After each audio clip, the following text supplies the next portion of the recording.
Oi, pessoal, tudo bem? Meu nome é Ana Cecília, eu sou bióloga, trabalho como analista de laboratório na Fundação Hemocentro de Brasília e eu vou ministrar a aula Introdução à Hemoterapia, que faz parte do curso Transfusão de Hemocomponentes no âmbito da rede pública do Distrito Federal. De antemão, desejo um ótimo curso a todos, então vamos para a aula. Nessa aula serão abordados os seguintes tópicos. Inicialmente, uma introdução à hemoterapia, em seguida, um breve histórico sobre a transfusão de sangue, o objetivo geral da transfusão e objetivos específicos para cada hemocomponente, riscos e benefícios da terapia transfusional e, por fim, a conclusão. Mas antes de começarmos a falar de transfusão de sangue, precisamos conhecer o conceito de hemoterapia. E o que é isso? É a área da medicina que envolve a obtenção e a administração como suporte para tratamento para várias condições de saúde. Então, a hemoterapia, ela vai estudar desde a captação do doador, a triagem clínica, a doação de sangue, a triagem sorológica, o processamento e a distribuição das bolsas de sangue aos hospitais, o ato transfusional e a rastreabilidade dos dados. Então, a transfusão de sangue é uma etapa deste ciclo do sangue que a hemoterapia estuda.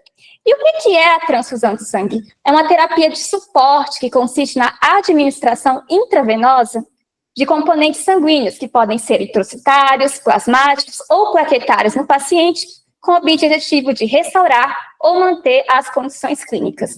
Então, a transfusão de sangue, ela vai auxiliar no tratamento das doenças, tirando o paciente de uma condição de emergência ou urgência. Por isso, ela é considerada como uma terapia de suporte. Agora, vamos conhecer um pouco sobre a história da transfusão de sangue, que é dividida em duas eras, a era empírica e a era científica. Bom, as primeiras transfusões de sangue, elas datam no século XVII e elas eram baseadas em experimentos entre animais de espécies diferentes, conhecidas como transfusões heterólogas. Naquela época, acreditava-se que o sangue do animal estava menos contaminado por vícios e paixões do que o sangue humano. No entanto, posteriormente, essa prática seria considerada criminosa e proibida. Em 1667, na França, nós temos os primeiros relatos de experiência com transfusões de sangue em humanos. Jean-Baptiste, que era o médico do rei Luís XIV, ele infundiu sangue de carneiro em uma pessoa que estava perambulando pelas ruas de Paris, que infelizmente veio a falecer após a terceira transfusão de sangue. Entre o século XVII e o século XVIII, apesar das transfusões heterólogas estarem proibidas, outros experimentos com transfusões de sangue continuaram, e até que no século XVIII nós temos os primeiros resultados positivos como as transfusões homólogas, que são aquelas realizadas entre animais da mesma espécie, concluindo que elas poderiam ser benéficas e até salvar vidas. A primeira transfusão de sangue humano é atribuída a James Blundell, que na Inglaterra, em 1818, ele transfundiu sangue humano em mulheres com hemorragia pós-parto, obtendo resultados positivos e mostrando que as transfusões de sangue, elas poderiam salvar vidas.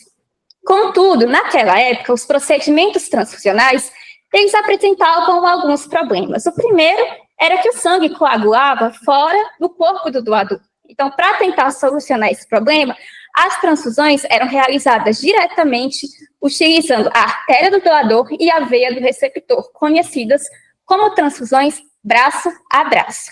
O outro problema é que muitas pessoas que recebiam transfusões de sangue, elas acabavam tendo algumas reações adversas ou até mesmo indo a óbito, principalmente devido à incompatibilidade da BO, porque naquela época não se conhecia sobre os sistemas sanguíneos. E esses problemas, eles foram sanados na era científica da transfusão de sangue, que nós vamos ver agora. Então, essa era, ela é marcada pela descoberta dos sistemas ABO e RHD e uso das soluções anticoagulantes. No século XIX, com a descoberta do sistema sanguíneo ABO e fator RHD, ele marcou o início da era científica da transfusão de sangue, reduzindo significativamente os problemas de incompatibilidade sanguínea. Hoje, nós sabemos que para podermos transfundirmos uma bolsa em um paciente, o sangue do doador e do receptor, eles precisam ser ABO e RHD compatíveis. Com a descoberta das soluções anticoagulantes e conservantes, aliada ao aperfeiçoamento dos equipamentos de refrigeração, permitiu conservar e armazenar esse sangue por mais tempo, surgindo, então, os primeiros centros de armazenamento de sangue. O primeiro banco de sangue ele surgiu em Barcelona durante a Guerra Civil Espanhola, e naquela época, o sangue doado ele era armazenado nessas garrafas de vidro. E foi a partir da Guerra Civil Espanhola que o conceito banco de sangue ele ganhou corpo e expandiu-se no mundo, e também principalmente durante e após a Segunda Guerra Mundial. E o que estava acontecendo no Brasil? Bom, pessoal, em 1879, nós temos o primeiro relato acadêmico sobre transfusão de sangue no Brasil. Na época, essa tese foi considerada muito polêmica e, basicamente, ela discutia se era melhor realizar transfusões heterólogas ou homólogas nos seres humanos. As primeiras transfusões de sangue realizadas no Brasil, elas foram feitas principalmente por cirurgiões no Rio de Janeiro. E já existia no Brasil serviços de transfusão de sangue, mas eu quero destacar o serviço de transfusão inaugurado no Rio de Janeiro em 1933, porque além das transfusões de sangue, ele possuía um caráter mais científico, e o modelo deu tão certo que outras filiais foram abertas no Brasil. Em 1950, nós temos um marco muito importante na hemoterapia brasileira, com a promulgação da Lei 1075, que promovia a doação voluntária e não remunerada do sangue, porque até então a maioria das doações de sangue eram remuneradas, ou seja, a pessoa recebia uma remuneração para poder doar sangue. Em 1979, com o objetivo de padronizar a hemoterapia no Brasil, criou-se o Programa Nacional de Sangue e Hemoderivados, o ProSangue, e a partir daí surgiu os primeiros hemocentros no Brasil. Até 1980, a hemoterapia no Brasil ela era muito diversificada, ou seja, existiam centros com excelência e outros com condições muito precárias. Além disso, predominava no Brasil a doação de sangue remunerada, e não se realizava os testes laboratoriais para detectar possíveis infecções transmitidas pelo sangue no sangue dos doadores. Então, em 1980, nós temos os primeiros relatos de infecções transmitidas pelo sangue por meio das transfusões, principalmente o HIV e as hepatites B e C. Isso obrigou modificações nas ações de hemovigilância no Brasil e no mundo. Vamos ver agora algumas medidas adotadas no Brasil. Então, a primeira foi tornar obrigatório a realização da triagem sorológica no sangue dos doadores. Primeiro começou se testando o HIV e depois expandiu para HTLV 1 e 2, para as hepatites B e C, sífilis e doença de Chagas. A segunda medida foi proibir a doação remunerada no Brasil. Então, a Constituição Federal de 1988, em seu artigo 199, ela proíbe qualquer forma de comercialização do sangue e seus derivados. Em 2001, nós temos a promulgação da Lei 10.205, que estabeleceu a Política Nacional do Sangue e Hemocomponentes no Brasil, passando a ser ilegal as práticas de doação gratificada e comercialização do sangue. Então, hoje em dia, nenhum doador pode receber remuneração para poder doar sangue. Em 2003, nós tivemos um avanço nos testes laboratoriais que são realizados no sangue do doador, tornando obrigatória a realização do teste NAT para a identificação de HIV, HCV e HBV no sangue dos doadores. O NAT ele é mais sensível que os testes sorológicos, porque ele detecta o material genético do agente infeccioso, diminuindo consideravelmente a janela imunológica e tornando as doações de sangue mais seguras. Em 2023, houve uma ampliação do teste NAT para a detecção da malária. E, atualmente, o que nós temos de mais moderno na transfusão de sangue são ações de gerenciamento do sangue do paciente, que é o PBM, que é uma abordagem multidisciplinar focada no paciente que visa reduzir as transfusões do sangue nos pacientes para obter melhores resultados. Bom, depois que vimos um resumo da história da transfusão de sangue, vamos falar agora da transfusão de sangue. Então, a indicação da transfusão, ela deve ser feita exclusivamente por médico e baseada no preceito de transfundir somente o componente que o paciente necessita, conforme uma avaliação clínica e laboratorial, uma vez que toda transfusão ela traz em si um risco ao receptor, seja imediato ou tardio. Então, quando o médico for solicitar uma transfusão de sangue, ele precisa fazer uma avaliação clínica no paciente, analisar os exames laboratoriais, verificar todos os benefícios, pesar todos os riscos que o procedimento pode trazer do paciente e verificar se existe alguma alternativa terapêutica para poder evitar essa transfusão de sangue. Então, quando ele colocar todos os fatores em uma balança, os benefícios, eles precisam ser maiores do que os riscos. E o que os médicos podem indicar? Basicamente, são os hemocomponentes. Então, quando uma pessoa vai doar sangue no hemocentro, basicamente, ela vai doar uma bolsa de sangue total. E essa bolsa no hemocentro, ela vai passar por um processamento por meio de processos físicos, como centrifugação e congelamento, e vai originar os hemocomponentes, que podem ser concentrados de hemácias, o plasma fresco congelado, concentrado de plaquetas e o crio precipitado. Por isso é que nós falamos que, por uma doação, você consegue salvar até 4 vidas, porque a partir do sangue total, você pode gerar até 4 hemocomponentes. Bom, agora vamos falar um pouquinho sobre o objetivo geral de cada hemocomponente. Nesse curso, vocês vão ter aulas específicas sobre as indicações para cada hemocomponente, mas por agora é só o objetivo geral. Então, o primeiro hemocomponente é o concentrado de hemácias, que é essa bolsa vermelhinha.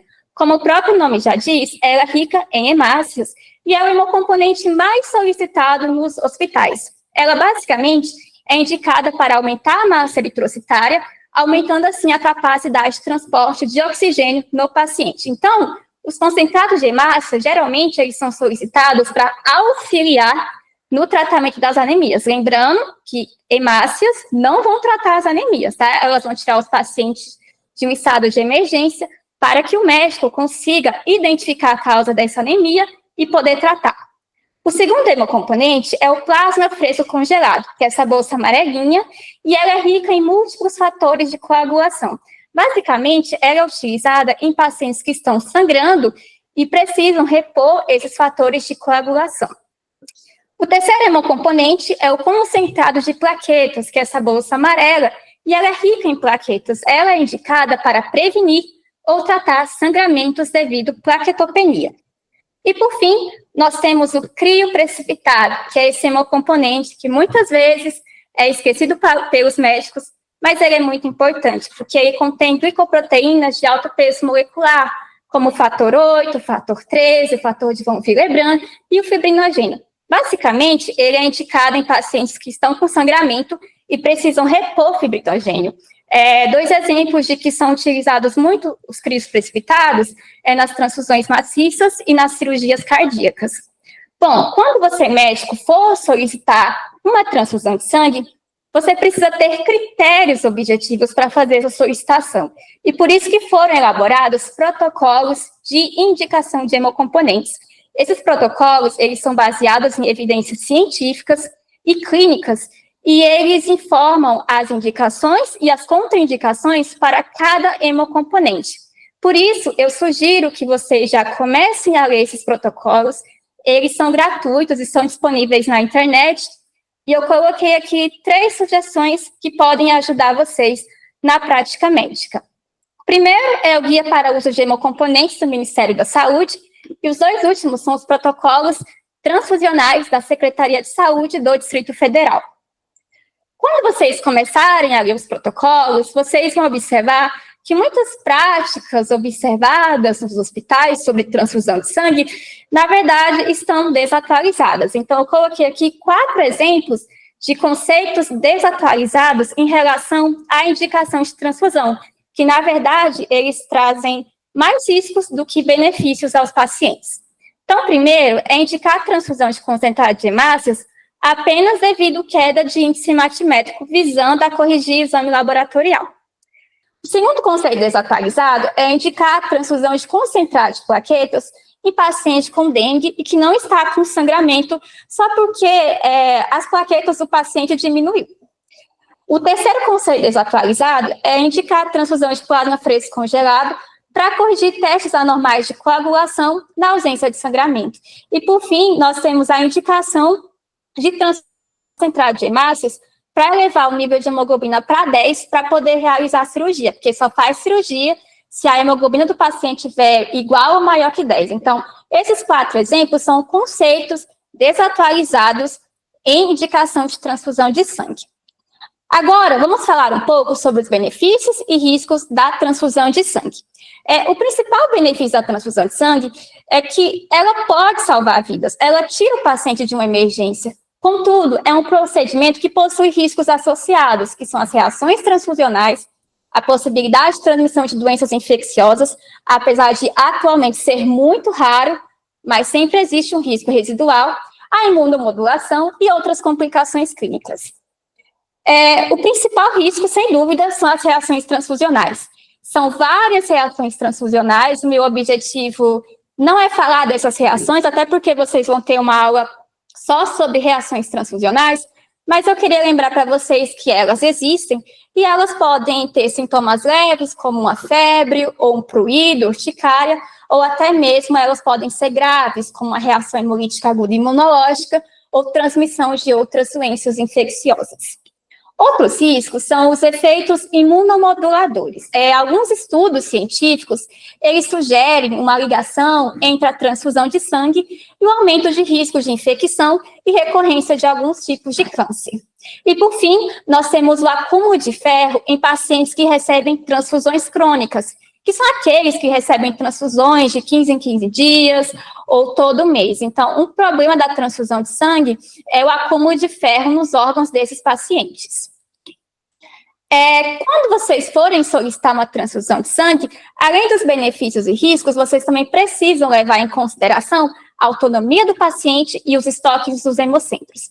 Como vocês já devem saber, alguns pacientes adultos e capazes, por motivos religiosos, eles têm direito a recusar uma transfusão de sangue. Então, você, como médico, precisa conhecer todas as terapias alternativas para evitar essa transfusão de sangue.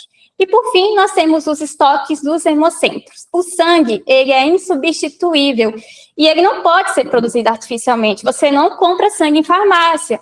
Então, os estoques dos hemocentros, eles dependem de doações de sangue que são voluntárias, anônimas e altruístas. Então, quando você for solicitar uma transfusão de sangue, você precisa ter consciência que o hemocentro distribuidor, ele não vai atender só seu hospital, ele atende uma rede inteira. Então, você precisa ter indicações mais racionais e solicitar apenas o que o paciente precisa. Aqui é apenas uma foto do estoque de concentrado de hemacesol da Agência Transfusional do Hospital da Região Leste, que fica no Paranoá.